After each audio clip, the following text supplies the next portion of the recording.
6 में एक जामा मस्जिद है जिसे एशिया का सबसे खूबसूरत मस्जिद कहा जाता है।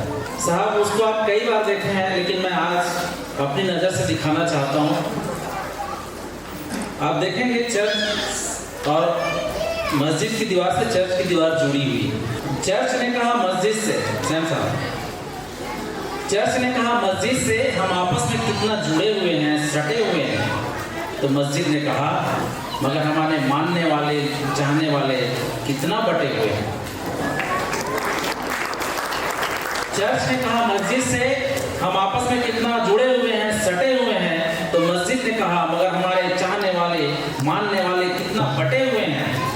वहीं थोड़ी दूर गुरुद्वारा से आवाज आई, जबकि भगवत गीता के श्लोक, कुरान की आयतें, बाइबिल और गुरुवाणी रटे हुए हैं, हर किसी ने पढ़ा है। जबकि भगवत गीता के श्लोक, कुरान की आयतें, बाइबिल और गुरुवाणी रटे हुए हैं, वहीं सतनाम भवन से आवाज आई, अरे तो स्वार्थी लोगों के कांटे कटे हुए हैं, वरना पैदा तो सभी भारत माँ के बेटे हुए हैं, सभी भारत माँ के। वहाँ मेरा एक मित्र था लहरे जी बजरंग साहू, वो बहुत चिढ़ जाता था। उसने कहा मैं एक चैलेंज देता हूँ, चलो उस पर कुछ लिखो तो जानो। मैंने कहा भाई साहब मैं कोशिश करूँगा, बताइए। तो बोला मान लो तुम्हारी शादी 2 बच्चों की माँ से हो जाए। तब मेरी शादी क्या, मेरी प्रेमिका भी नहीं थी, तो उसके लिए तुम कौन सा गीत लिखोगे? 5 मिनट का वक्त है, लिखो तो जानो। मैंने 5 मिनट या 5 सेकंड नहीं लगाया, मैंने तपाक से गाया और मुझे पूर्ण विश्वास है मैं पहली पंक्ति गाऊंगा, अगली पंक्ति आप लोग गाएंगे। तू लाल है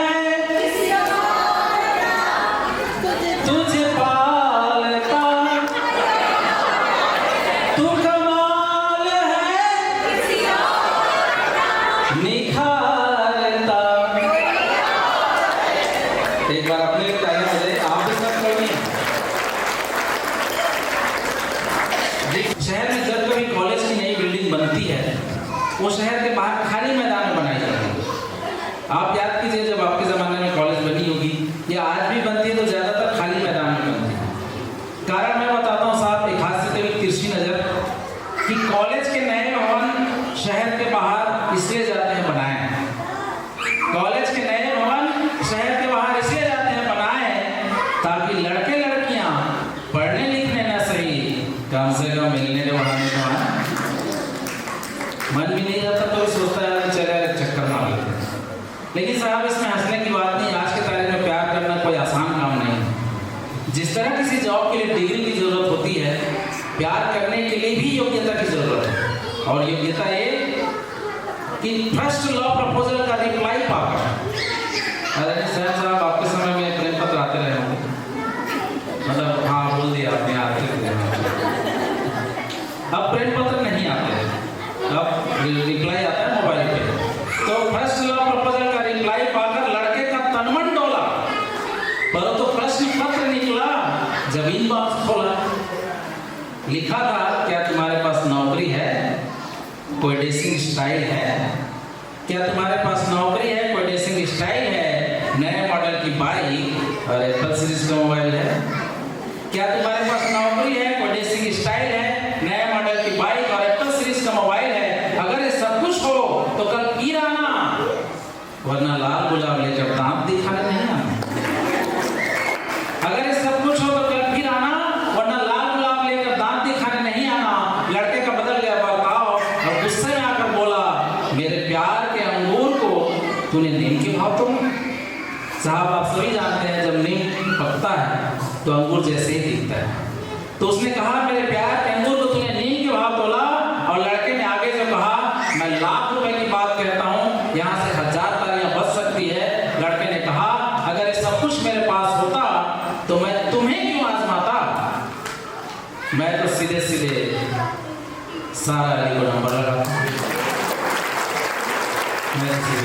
चिलचिलाती धूप, गरजते बारिश और कड़कती ठंड से मेरी यारी है। कोई मजदूर ये नहीं कहता साहब आज बारिश ज़्यादा हुई तो मैं काम पर नहीं जाऊँगा।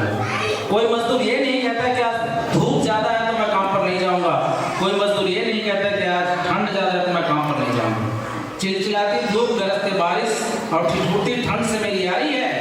मजदूर हूँ मैं, मेहनत मुझे बहुत प्यारी है। मजदूर मैं, मेहनत मुझे बहुत प्यारी है। और मिट्टी पत्थर लोहा कोयला से रिश्ता मेरा, मिट्टी पत्थर लोहा कोयला से रिश्ता मेरा, ताकत है समझदारी है, और दुनिया का हर बोझ उठा सकता हूं मैं। दुनिया का ऐसा कोई बोझ नहीं साहब जिसे हम मजदूर नहीं उठा सकते, लेकिन एक बोझ है जिसे उठाने में मजदूर को पसीना आता है। अगर वो बोझ आप भी महसूस करते हैं तो एहसास कराना तालियों के माध्यम से।